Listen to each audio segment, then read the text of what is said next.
Hey guys, my name is Amanda Valdes. Welcome to this video and my channel. I just thought I'd make this video because I'm an aspiring actress here in Arizona, and I just got off like a FaceTime with my acting coach, and I recorded it on my webcam. The quality is awful, but I just wanted to record just so people who are looking, to become an actress, they can see just what it's like and what the process is. Mine is like one-on-one, so I perform a monologue, and then she kind of goes me through like the scene and stuff like that. And I've been doing it for, I want to say, almost a month now, and it's been so helpful. So I just wanted to share it with you guys of just my experience, and even perform the monologue afterwards of just like after all the getting the feedback and critique, like how that impacts I guess when I perform. And I just want to give some advice too. I had a passion for acting for as long as I can remember, and it was one of those things where as a young 12-year-old, like I was really shy and just really insecure. So like one of those things where I was very like aware where I'm like, if I go into this business, it's going to be hard for me because I am really insecure. It's like if I can't love myself, then how am I going to be able to allow people to love me or even like hate me, And I think it was one of those things where I kept putting acting like on a back burner, because it's one of those things where you tell people you want to act and they're like, oh, okay, cool. And it's kind of like one of those jobs where it's like, okay, I'll like, I won't believe it till I see it kind of thing.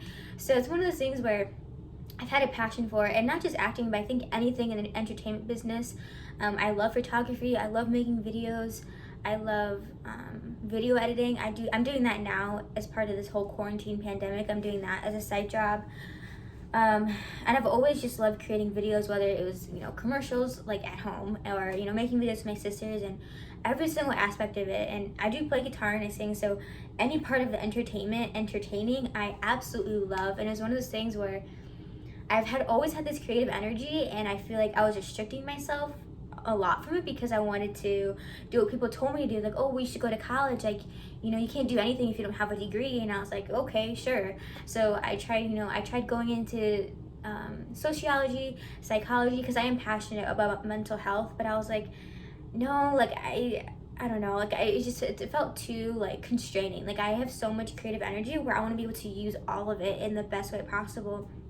So then just this past semester, I went for graphic design, which is pretty much like creating logos and things for, websites or Instagram profiles. And just graphic design is a bunch of pretty much designing, like stuff like that. And I already do that for fun. Like my Instagram, I do that. And I have an Instagram page that I work on with my church, and I already kind of do that on my own. So I was like, I don't know if I see myself doing this. And again, like, I felt I was still kind of being constricted to like my creativity, and I was like, okay, I'm just gonna take a break.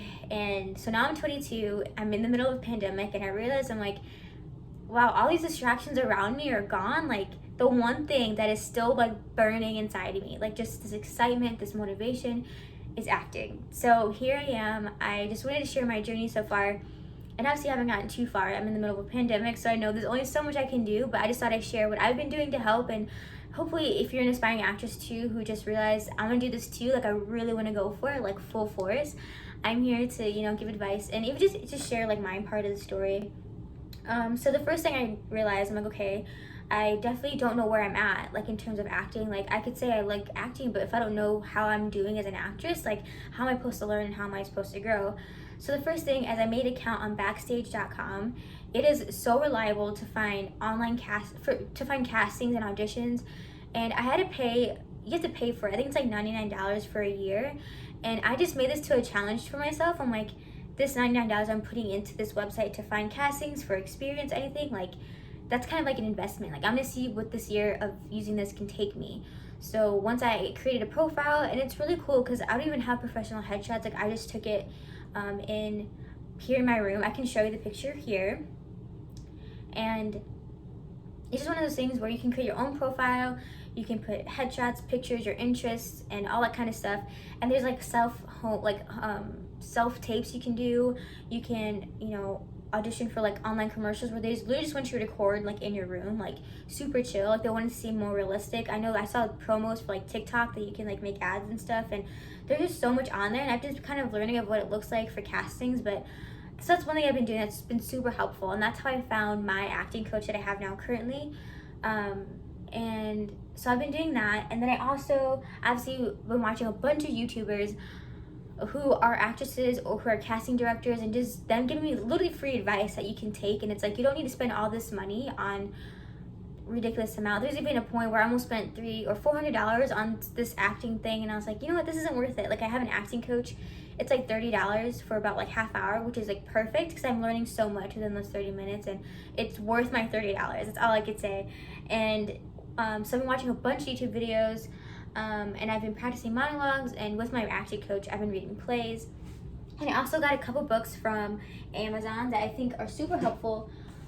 So I'll show you them really quickly. So this is the first one. It's The Actor's Survival Guide by Jenna Fisher. It's the girl from The Office who plays Pam. And on Amazon, I couldn't tell it was her, but once I got the book, I was like, oh my gosh. And this is so real. Like, she goes through the experiences of being an actress and just what it was like. Like, it's a lot of hardship, but it's just also like, not just like, oh, this is all the bad things, but she gives really good advice and great tips.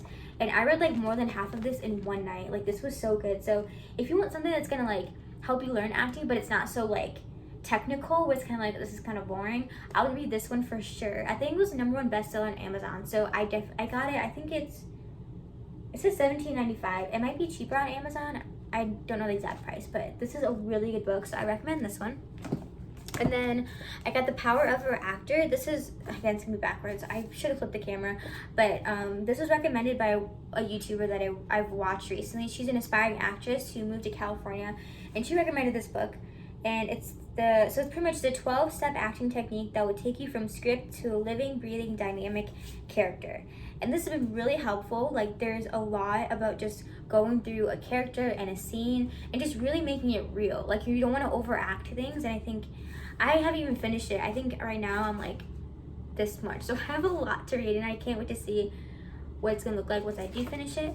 So this was also a really good one. And then the last one I have is it's just called Audition. This was a recommended one from the same YouTuber. And it says 12 guideposts for actors plus style, pace, overacting, distractions, risk, drama, musical theater, comedy, self-rescue, seduction, and eye contact. So it kind of just goes through like the powers like auditions and like what is effective. So these books plus, you know, watching YouTube videos and practicing monologues and recording myself have definitely helped me to see where I'm at, and even just getting feedback too. I think it helps a lot, because again, like, you know, we could say we want to be all these things, but it's like, if we don't really know where our skills at, how are we going to learn and how are we going to go from there? So yeah, so that I will, in just a minute, I'll like cut up different pieces of my online FaceTime with my acting coach. It was on my webcam, so the quality is pretty awful, but the sound quality is pretty good. So I'll just put in what I think is a helpful like tips that she was giving me, and I'll perform the monologue right here with the good quality, because I did perform it on the FaceTime, but just so you can get the full effect. And just before this monologue, I'm performing, the man kisses her and says that he loves her, and he just met her. So this is kind of like what I'm working with. This is the monologue that I was breaking down with my acting coach. So I'm just gonna perform it, and hopefully with the feedback before this clip can kind of help. So yeah, this is me performing. I don't think she has a name. I think her name is just Woman. But this is me performing the monologue. Wait, let me see what the scene is called. I think it's Her Heart. Yeah.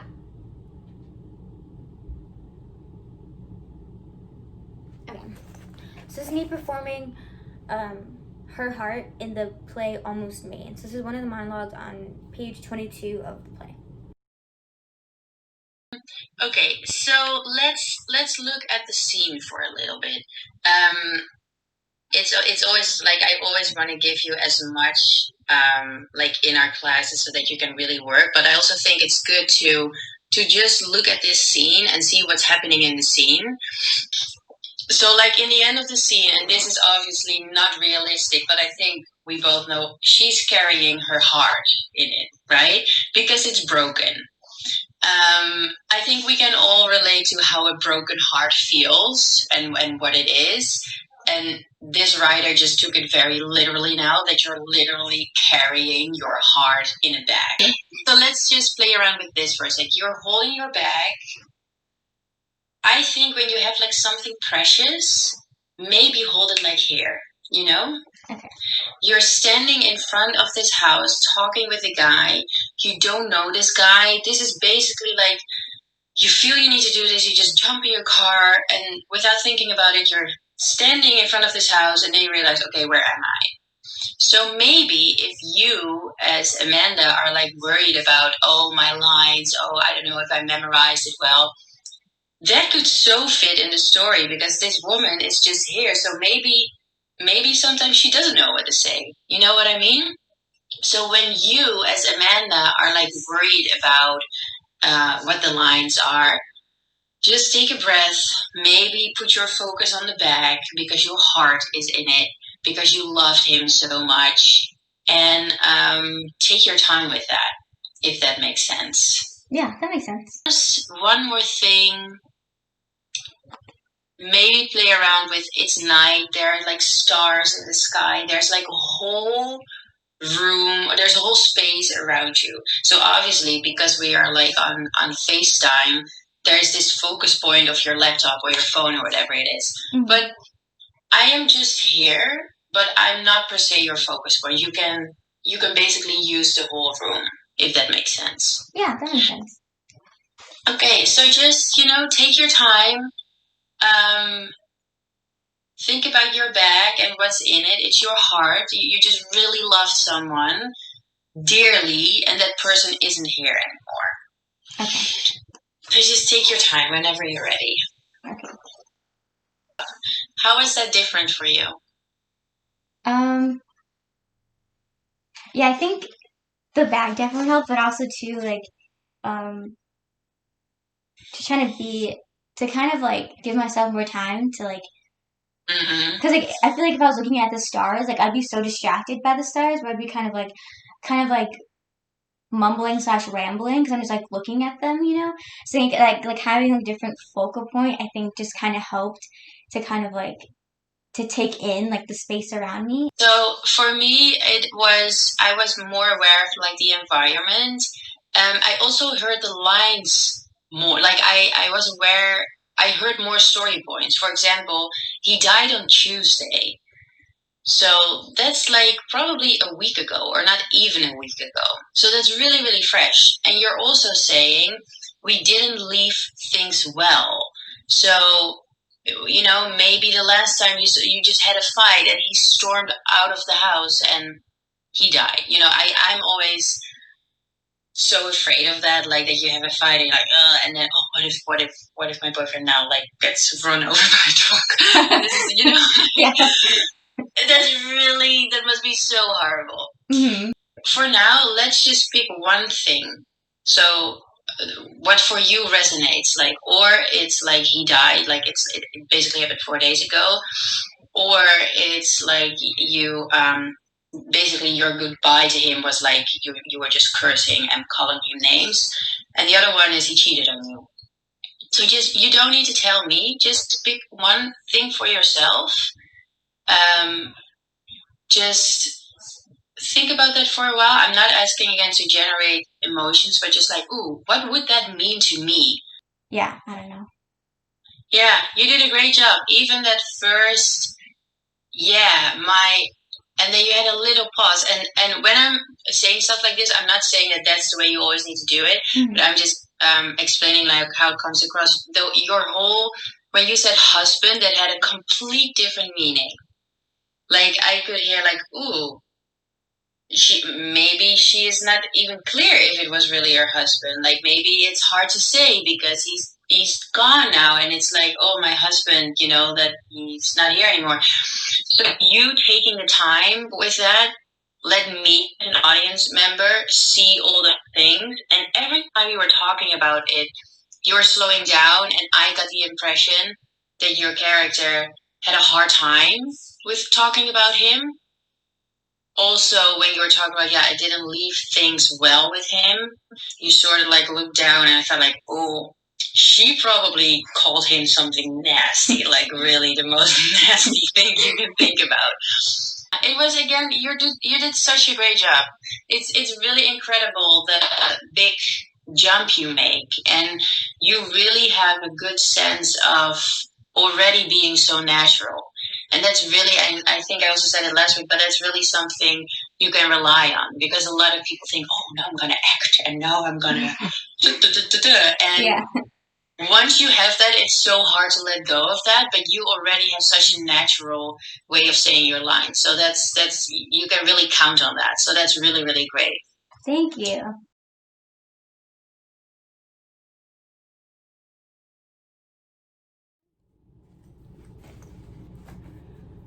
Yeah, my husband, Wes.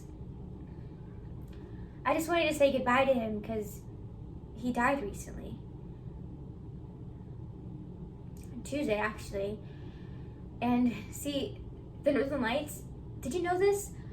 The Northern Lights are actually torches that the recently departed carry with them so they can find their way home. And see, it takes a soul about 3 days to find its way home to heaven. And this is Friday. This is the third day. So, you see, I will see them. The Northern Lights, because they're him. And you see, I didn't really leave things well off with him. And I just thought I'd come here and say goodbye without being bothered, but what you just did there a second ago, that really bothered me. I think. And I'm not here for that. So maybe I should just go and find another yard. I don't know how that was. I haven't looked back at my thing with my acting coach. But yeah, that was a monologue. My heart is part of the scene from the play Almost Made. I'll recommend it. It's really sad, heartbreaking, but also kind of funny. Like, you don't know what to expect. But yeah, so if you're an aspiring actress, I feel you. I'm here with you. And I just want to know it's so possible. I've been just feeling so motivated and so encouraged to really go for it. And I hope you are too. So yeah, thank you so much for watching. I hope you can like and subscribe, and just tell me if you're an aspiring actress, like where you're at. Like, have you had professional headshots? Have you had commercial auditions? Because I seriously have not had any experience on my resume that is credible. Like, I've done little plays here and there, but it wasn't for like a theater company. Like, it was very small. And so I've done like acting workshops, but that's like not something you can put on a resume. So I'm just trying to work my way up here now. So again, let me know your experience, like how you're doing as an actress or actor, and where you're at and where you want to be, where do you live. And I'm just interested to know, because I know there's a lot of people here who are in the same boat as me. So yeah, I just hopefully this video was helpful in some way, and yeah, we can just be on the same team and be there for you guys. I hope you like and subscribe and like my content, and we can be friends. So yeah, thank you so much for watching. I hope you have a great day.